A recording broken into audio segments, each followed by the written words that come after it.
अमरावतीत उपमुख्यमंत्री एकनाथ शिंदे यांच्या उपस्थितीत शिवसेना शिंदे गटाचा कार्यकर्ता मेळावा संपन्न झाला।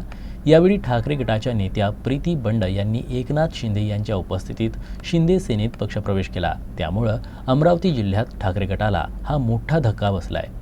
यावेळी एकनाथ शिंदे यांनी पक्षप्रवेशाच्या निमित्तानं उद्धव ठाकरे यांच्यावर टीका करत प्रीती बंड यांच्या पाठीशी राहण्याची ग्वाही दिली। संजय भाऊ कार्यकर्ता होता, त्यामुळे त्यांच्या निधनानंतर प्रीतीताईंच्या मागे उभं राहायला पाहिजे, पण असं काही झालं नाही। पण आता प्रीतीताईने आता पदर खोसला आहे आणि त्यांनी धनुष्यबाण घेतलाय। आता तुमच्या पाठीशी खंबीरपणे उभा राहणारा भाऊ आहे, असं एकनाथ शिंदे म्हणाले। त्याला मी कधीच जय महाराष्ट्र नव्हता केला। मागच्या इलेक्शनमध्ये मला त्यांनी निष्कासित केलं होतं। माझ्याकडनं मी कधीच तो पक्ष सोडला नव्हता, पण निष्कासित केल्यानंतर मी अपक्ष लढली।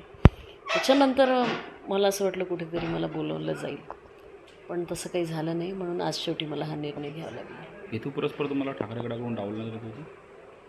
इथले जे स्थानिक पदाधिकारी किंवा इथले जे काही नेते आहेत त्यांनी तर नक्की हेतू परस्पर केला। काय नेमकं कारण आहे डावलण्याचं?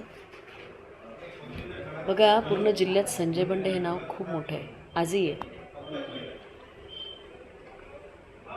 पूर्ण जिल्ह्यातच संजय बंडे हे नाव खूप मोठं आहे आणि कुठेतरी त्यांना असं वाटलं की बंडे साहेबांच्या गेल्यावर कुठेतरी थांबून जाईल। पण तो वारसा याच लोकांनी मला दिला होता की तुम्ही लढा, आणि मी लढली आणि लढणं शिकली पण आता मग लढलं शिकली आहे, अधिकारी वाढलेत आणि संघटना ज्या पद्धतीने पहिले होती तशी आजही सुरू झाली होती। कुठेतरी त्यांना असं वाटत असेल की आपल्यासमोर चाललं आहे।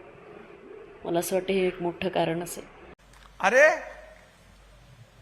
संजय बंडची आपली पत्नी प्रीती बंड, संजय भाऊ कार्यकर्ता होता, तिच्या मागं उभं राहायला पाहिजे होतं।